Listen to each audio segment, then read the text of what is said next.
মুটে আমি বড় লোকের ছেলে, এভাবে আমাকে দেখতে চেও না। যেদিন তুমি দেখার মতো দেখতে পাবে সেদিন তুমি আমাকে প্রাণ ভরে দেখো দাদু, প্রাণ ভরে দেখো। সেদিন ওই বিমানবন্দরে তুই পরিচয় দিলে না কেন দাদু? পরিচয় দিলে তুমি লজ্জা পেতে কিনা তাই দেইনি। তুমি আমাদের কাছে এসেছো, তোমার বাবা মা জানতে পারলে অসন্তুষ্ট হবে। বলেই বা তাই বলে বাবা মায়ের মনে তুমি আঘাত দেবে দাদু ভাই? বাবা মা,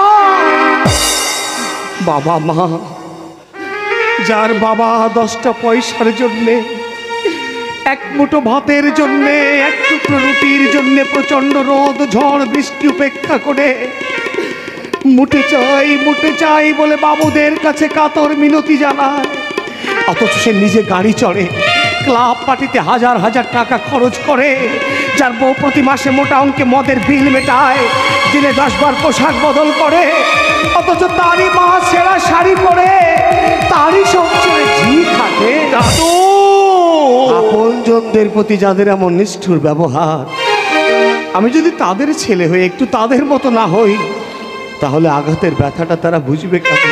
বোঝার মতো যাদের কোনো শক্তি নেই তাদেরকে কখনো বোঝানো যায় না দাদু। যায় দাদু যায়, বাঁকা লোহাকে সোজা করতে হলে ভারী হাতুড়ির ঘা দিতে হয়।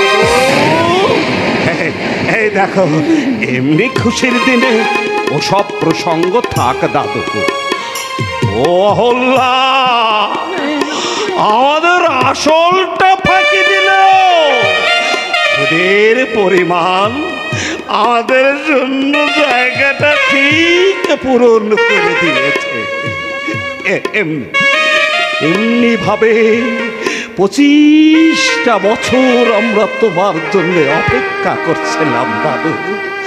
আজ সে অপেক্ষা শেষ। এই দেখো, প্রথম তুমি তোমার দাদু ঠাকুরমার কাছে এলে, আমরা তোমায় কি খেতে দিই বলো তো দাদু? তোমরা যা খাবে তাই। আমরা তো আলু সেদ্ধ ভাত খাবো, তুমি তো খেতে পারবে কেন? কেন পারবো না ঠাকুমা, আমি তো তোমাদেরই নাতি।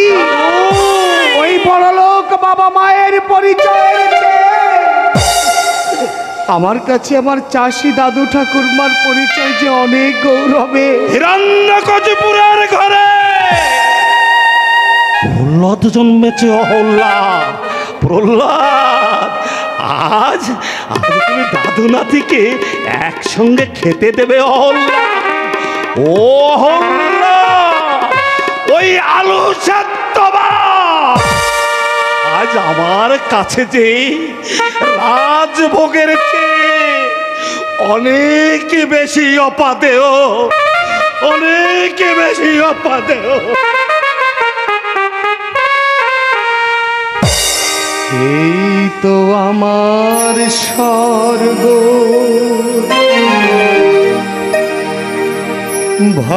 ভালোবাসার অর্ঘ পেলাম আমি বুকটা ভরিয়ে। তোমার মমতা,